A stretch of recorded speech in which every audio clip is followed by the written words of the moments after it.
Yes, so a story that comes to mind was in high school. Um, and it was kind of like just going to lunch, you know. And it was one of those situations where our high school had a lot of different kind of people. There was like, white people, black people, Latinos, Asians, well, not as many Asians, but there were some. And there was always us in our little subgroups that we were in. So you were like in music or fine arts, you were there. The athletes were where they were, and the preppy people were there, and the kids who were into other things were scattered across. And one thing that I realized is that not only were we separated really by like the things that we did, but it was also like racially, you can see people were separated. And so me and my friend wanted to see and try out that whole, like, hey, let's sit over there, what would happen kind of thing. And we sat at a different table with just a different, with different people. And what I realized was that it wasn't necessarily like a very abrupt kind of way. It's just like, you're not really welcome here, but it was very, you could feel it. You could feel it. That was when I really realized, like, yo, like this racism thing or this divide is bigger than we think, and it's not even necessarily something that's going to be always loud. It's something that was very mild mannered, like, hey, you can sit here, yeah, like people are like smiling and nodding, but like there's not really any conversations being led on towards you. There's not really any acknowledgement that you're there or any like any way to make you feel more at home, but kind of like one of those like, it's gonna be so uncomfortable that you're not gonna want to sit here. So we're never gonna say that we don't want you here, but we're just not gonna make it really fun for you to be here. So that was a way that I realized, yeah, this is not. This is one of those situations where I looked at it and then realized that because of what I looked like as well as just what I did, it wasn't, not everywhere that you could sit was actually for you.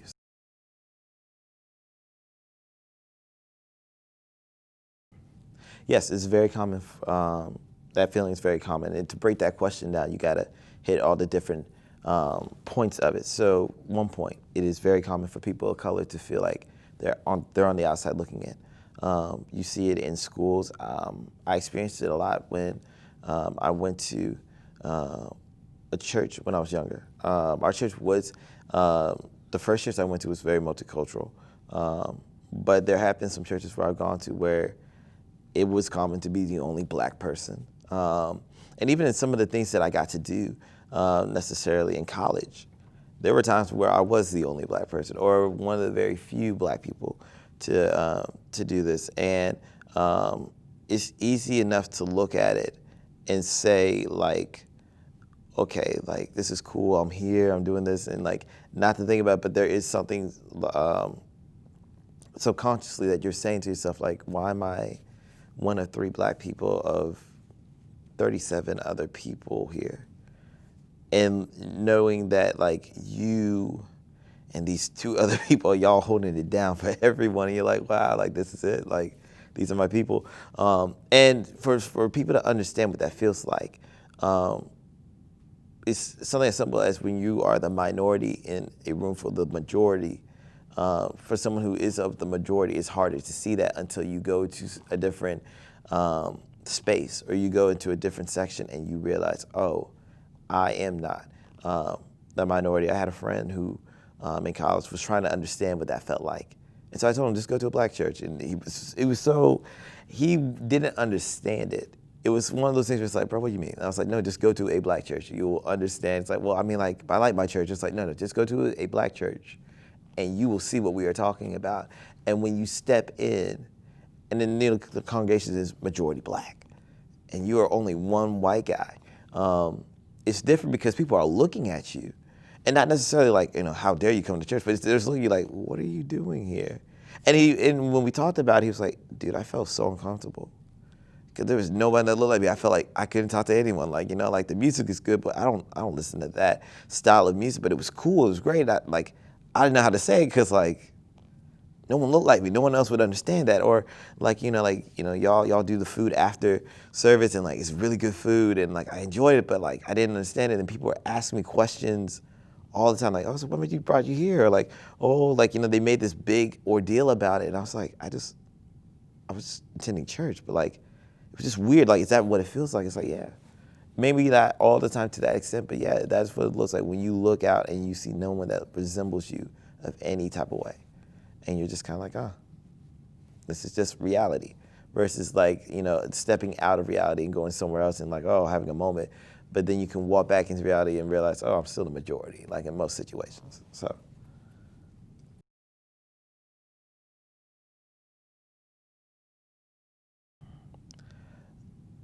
Representation is important. It is important because a lot of people want to feel included and want to feel seen. And having someone who looks like you in a place of authority, but also like just a place of leadership, it just makes you feel more comfortable. With the way that churches are, like, you go to a church for the presence of God. You go there for community. You go there for fellowship. Let's say all churches that have the presence of God, and that's already there. So then you're going for community and fellowship. It is hard to have community when you realize that you don't really look like the community and there's not anyone that looks like you in the community. It's hard to fellowship when people who aren't like you don't necessarily like understand the culture or understand a lot of life, like what life's been for you. And I'm not saying that it's one of those things where it's like, you can't fit in and you can't enjoy that fellowship, you can't enjoy that community in that church. That's not what I'm saying. What I'm saying is that there is a part of you where you are saying like, wow, this experience is awesome. I really do wish there were a little bit more black people though. Or I wish there was someone who looked like me on like leadership. Like I wish like one of the pastors looked like me. I wish one of the people that were spiritually guiding me kind of looked like me. Like in the sense of like, I feel like I could talk to them. I feel like they would understand me because it's just subconsciously, like you're just subconsciously thinking like, why can't there be someone like that for me? Like you don't, rarely I don't hear someone say like, why can't I find a white pastor? That's just not something you just normally say. What I have heard is, where are all the black pastors? Where are the women pastors? Where are the Latino pastors? Where are the Asian? Like where's the pastor that resembles me in this environment? When we have to talk about conversations like this, like I don't have anyone I can really talk to. I respect pastors, I respect them, but they aren't me. They're not gonna understand what I'm about to say. Like they're not gonna understand that tired of just feeling tired because this is something that we've dealt with, or this is something that we struggled with, and it's like we're still going through that. Are they gonna get that? Are they gonna understand the whole like being judged by your skin and not the content of your character? Like that is an ideal that everyone believes, but like, are you gonna get that when I tell you stories? Or are you just gonna look at, well, like will there be empathy or will there be sympathy? Like where are we gonna aim there? And so I think representation is important. And I also think representation the right way is important. Because if you don't do it the right way, what you're gonna do is tokenism. And having someone that that represents some part of of somebody. I'm not gonna say Congress, but you're representing the part of a community that you can't reach. And kind of like parading it like, oh, we are, unifying, we're this, that, and the other. And it's like, wait a minute. No, not really. Like just one black person or one person of color does not represent everyone. Like you cannot put that sole responsibility on one person and say like, oh, well, this is our person of color representative for our church or for our community or for our organization or for anything like that. So you have to do it in a very direct way of being sure that if we want to represent more cultures than one, we want to make sure that we do that, and that's up front. But we also want to make sure that it's not one of those things that we just do to appease someone, because people can tell when it's tokenism and when it's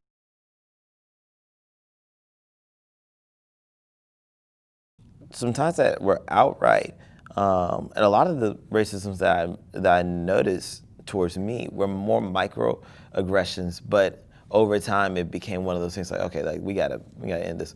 The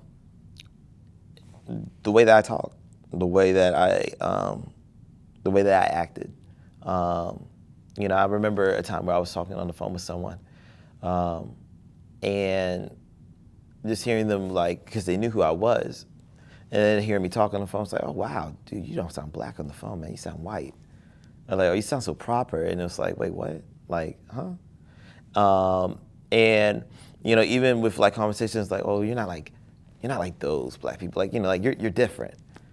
How so? What do we mean? Like, well, you know, you're just proper. You're, you know, educated, you got some sense and whatnot. And it's just like, wait a minute. Like, what are we saying? And to me, that's when I realized that people put like stereotype mannerisms with a race. Like, you know, if you're saying educated, intelligence, smart, has some sense, are we associating that with being white? And so what are we associating with black? And if you're saying that I'm not black, then are you saying that I don't fit in with my culture, but I don't fit in with your culture, so where do I fit in? And that's racism. You know, I think people have to understand that we don't necessarily, I don't think, mean what we say when we say stuff like that, but, and some people do. Now, I'm not going to cover that up either, but I think when we say those things, people often think like, oh, I wasn't trying to be racist, but you are. You're taking someone and ripping them off of their race and making their race sound less appealing, honestly. And you're making them sound like, oh, you know, if you're doing everything like this and you're a part of this race, but you're not. You're not white. I am not white. I'm a proud black African-American male who loved to read. My mom was a teacher. My dad was a principal, so I had to, you know, pay attention in school. I had to do that stuff because that's just the environment that I grew up in. But just because of that, that doesn't make me any less black. You know, that doesn't make me any less of my race, just because I'm not doing that. And, you know, to say that all black people, if they're not educated, aren't really black, and to say that if you're ghetto or you're loud or, you know, if you're doing something that is associated with just, you know, just not intelligence, that doesn't mean that you are, like, that shouldn't be associated with just being black. And so those were situations that I realized that, yeah, that's when racism was kind of hit directly by those microaggressions that just kept coming up and coming up and coming up, and just realizing that, like, to be black and the stereotypes that came with being black, people were often very quick to say, like, oh, nah, you don't represent the black race like that. Like, no, you're not like black. Like you're like white black. You're like an Oreo. I've heard that term for, like, you know, like an Oreo kind of black person, like black on the outside, white on the inside. And it's like, bro, that's so racist. And like, you know, when I think about it now, like high school and college, we didn't think stuff like that through. We didn't think stuff like that through. And like, you look at times now and you're just like, bro, how were we so stupid to say stuff like that? Or how are we so quick to just let that just kind of brush off? It's like, oh, well, I mean, you know, like now, like, you couldn't even get away with saying that. Like, that's like a quick stop to, like, yo, bro, we got to address that. But like back then, you just said it and you kept going on, and it's just terrible. That was just racist.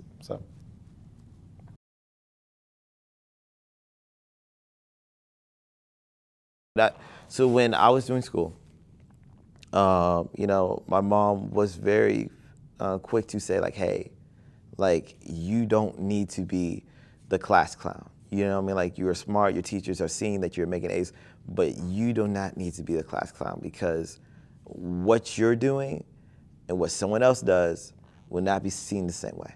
And it used to just break my heart about that. I was like, I'm just naturally just like a carefree kind of guy. Like, you know, I love, I want to get my work done because I didn't want to get in trouble with my parents, but I was also just like, I'm not even that serious. Like, I'm not serious about like school like that. I don't like school like that, but I'm good. I do what I'm supposed to do. But the fact of, like, no, you cannot have a moment where you're just like, oh, you know, I'm just going to goof off and whatnot because it's just going to be seen differently.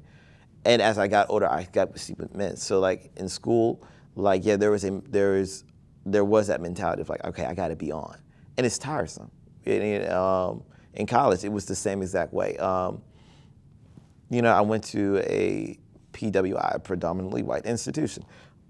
And so, like, you know, who was I competing with necessarily? I was competing with everyone. Like, you know, I was in a music program. A music program is a very competitive thing. And that's not because, you know, they're white and I'm black, but it's just a very competitive environment because the jobs out here to do what you want to do are very slim to none. So you're competing with people.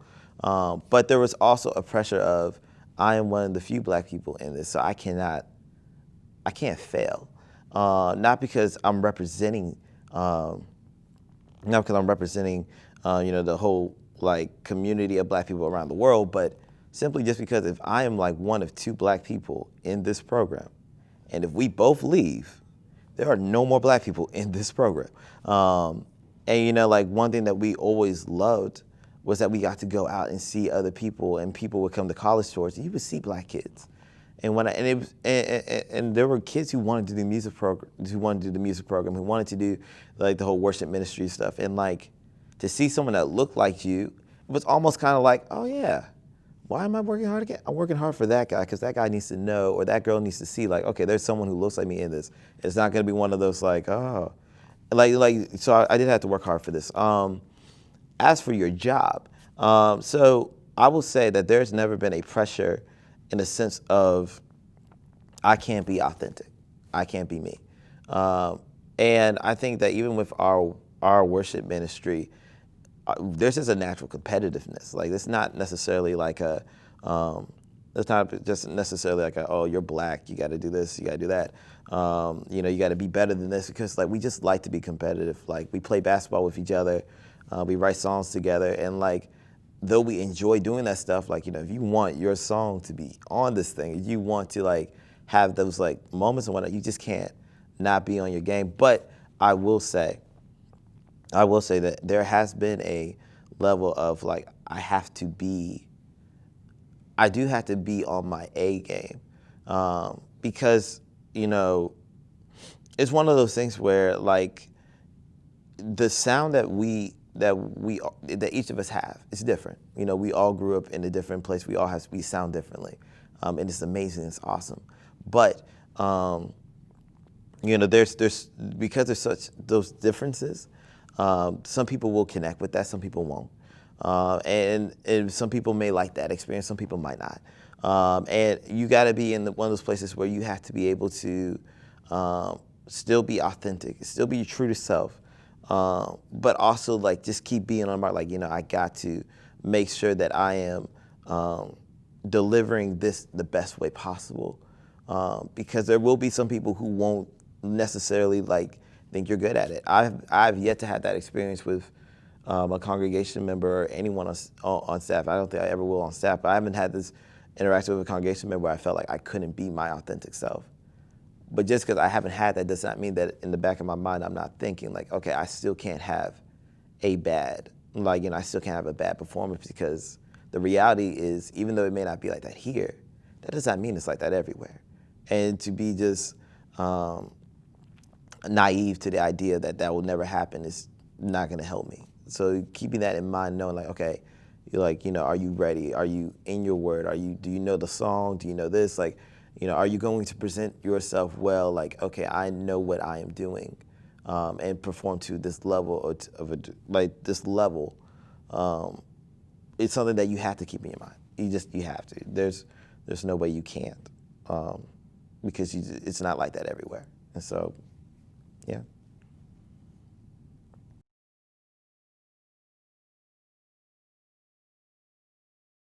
Oh, I like this question. Okay.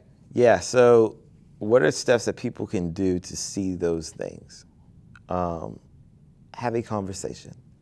And I do not mean go on Facebook and start a Facebook thread on it, but literally pick up your phone, text, call, or meet with someone of a person of color, and be willing to have a conversation, the hard conversations, and not be quick to jump to a defense. I think that what we're seeing right now is that people are on both sides. We're just so quick to defend what we mean, and we don't want to necessarily like get told some hard, ugly truths, and that's something that you just got to do. Like, honest friendships. I am close friends with a lot of the staff here. Like, me, Josh, Theo, my boy Kev, Sam, like Logan. There's so many of them. We are close. And because we are close and because we are friends, we have to have, in order for us to be as close as possible, we got to have some hard conversations. those conversations aren't always pretty. And, you know, and there has to be a place where I am willing to receive something that I may not want to hear. And Josh is willing to receive something he may not want to hear, not because it's going to be ugly, but just because he may not have noticed. Maybe I might not have noticed, but those are just real things. Another thing that I think we as people have to do when it comes to this conversation is to take the politics out of it and just see the human side. You know, one thing that happened, and I've had this conversation with some people, you know, Pastor Mike put up a post and he said, you know, we just need to say it, Black Lives Matter. And it was probably the ugliest thing that I've ever seen people like comment on just how they felt about it. And it's just like, can we just take the phrase and just be human, Black Lives Matter? Like, it's not a politics thing, it's not a political agenda, he's not taking a side. Like, he even mentioned on the post, he wasn't taking a side. And even when the conversations I've had here at this church, like, when we say Black Lives Matter, it's not at, oh, you're taking a side, or, oh, you know, let's talk about the riots. It's literally just saying Black Lives Matter. The African-American people that I have in my life, their lives matter. And because their lives matter, their opinions matter, their feelings matter, their depression matters, their anger matters, their tired of being tired, their numbness, their callousness to this situation, that stuff matters. And people who look like them matter because obviously that's affecting them. And because it's affecting them, it's gonna affect me because those are genuine relationships. But we can see that and separate that, then maybe like we can start to just become more family-like. And that's what, and you can only do that when you are able to just sit down and conversate. People are trying to have conversations over the internet. There's no way to dictate the tone of a conversation through the internet. People are fast to say things like, you know, let's wait and see. Like, oh, well, you know, he wasn't perfect, or oh, he wasn't this. And it's like, bro, like, he was a human. He was a father. He was a son. He was a husband. Like, why can't we just be sad for that? You know, why can't we just be sad for people who look like this, having to see that on the news? See someone get gunned down, see someone get choked for 8 minutes and some change. Like, does that just not spark a human response for me? Like, wow, yeah, Black Lives Matter. You know, every life matters. That is correct. This phrase used to bother me a little bit, and I understand it, but it's almost kind of just like and this is a personal opinion, but it's almost kind of like it's almost like a back and forth. When we said Black Lives Matter, and let's taking all the politics aside, every politics aside, because we're not talking politics, we're talking human. When we say Black Lives Matter, we are not putting the life of black people above or beneath anyone. It is just an emphasis that something has to change. So all lives matter, that is true. But just because someone says Black Lives Matter and you throw all lives matter, that is, to me personally, an indirect, a very indirect microaggression. Because what you're saying is, because they're saying Black Lives Matter, I gotta let them know that all lives matter. And that is true, all lives matter, but not all lives matter, but not all lives are being put through what we're seeing on television daily. You know, Breonna Taylor, where has that been? You know, Ahmaud Arbery, George Floyd. There's so many of those situations that when we're saying Black Lives Matter, we're just saying that what we're seeing on the news and what we're seeing constantly through media, that something has to change because it's the way that it's being presented. It's just sad. And there is no way anyone else can say anything of it, but it's just sad. And so when people can see that and just stop being political and just be human, then I think that's when we can really get further down with what racism is, what prejudices is, what maybe unbeknown biases are, because you're not being political, you're not trying to be, you know, have all these like, you know, big specific words, you're just being a human person. And just realize that this is a human problem and that there are humans that are hurting that look like these people. And that's why there's so much uproar, because it's just like, it's happening to them. It's happening to people that look like them. And that's why they're upset. That's why they're angry. It's not because of a political stance, or it's not because of some agenda we're trying to push along. It's just, we just want people to say with them, Black Lives Matter. Black hurt matters. Black depression matters. Black systematic generational, you know, consequences from watching all this stuff, they matter. And so they got to matter to us so that way we can put a stop to that.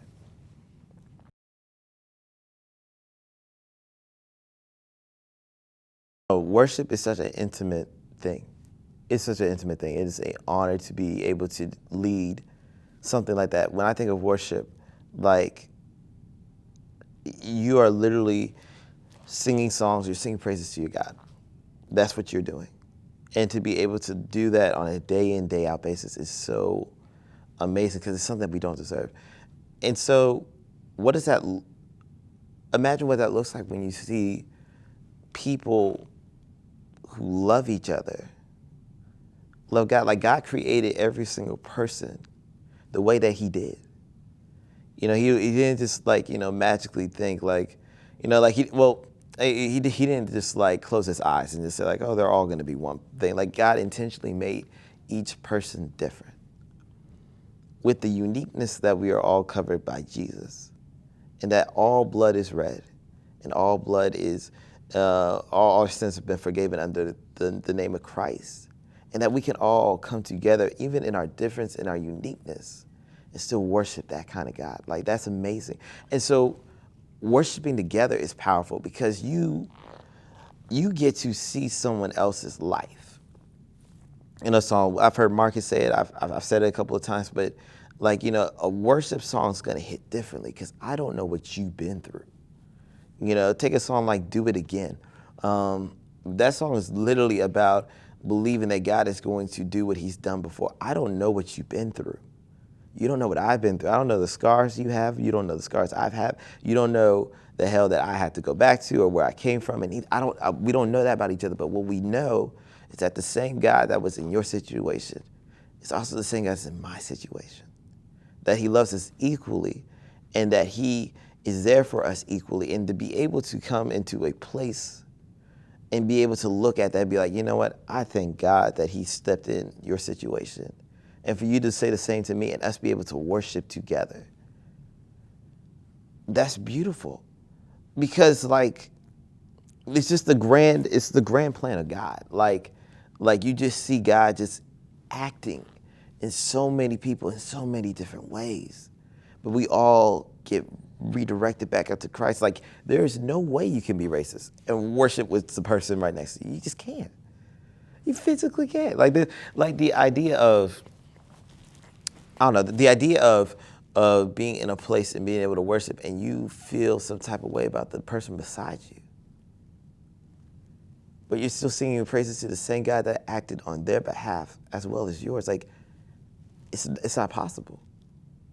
Because if you can look at one of God's creation and be like, oh, I'm better than God's creation right there, and then worship the same God, but that God looks at that person and sees nothing but a child, just like he sees you, like, the flow is just wrong. The flow isn't even evident. God created his children to represent him because God is not confined to a box.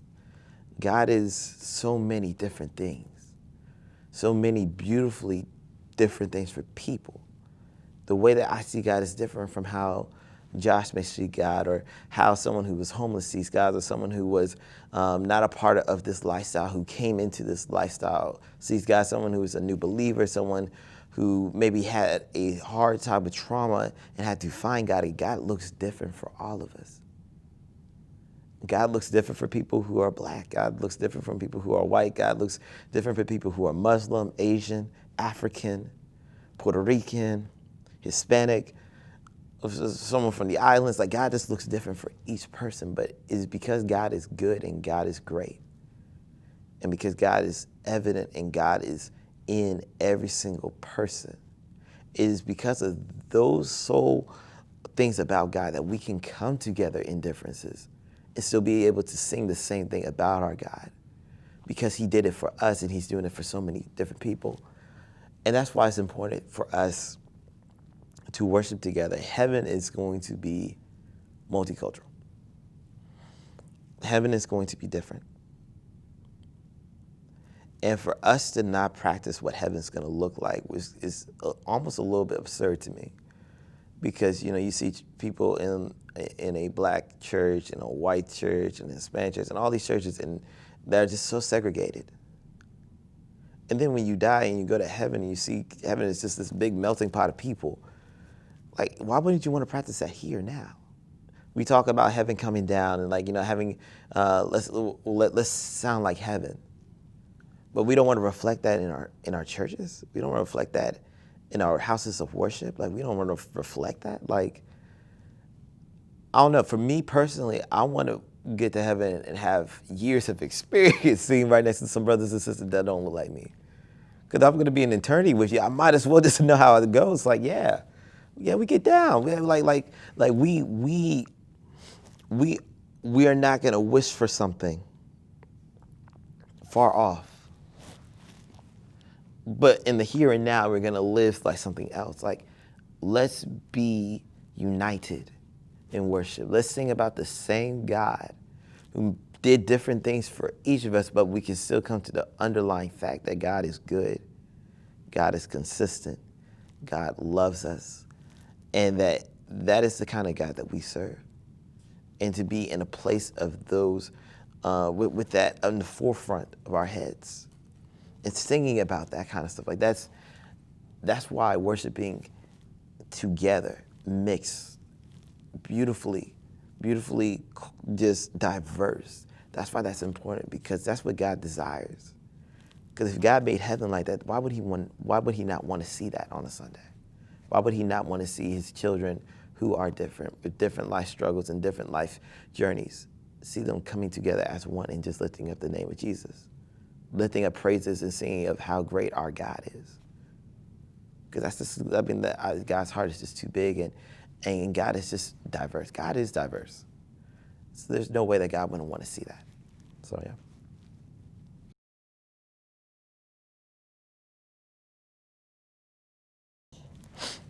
I think that with us worshiping together, how will that change the way the church sees things as well as do things? Like, well, one, you're going to be intentional. We're gonna worship in diversity. Lots of things have to be diverse. You can't. The sounds of different cultures and races are evident. Like, no one listens or does the same thing the same as someone else. Like, everything is diverse. So what you're gonna do is, if you want a diverse sound, you got to make a diverse sound.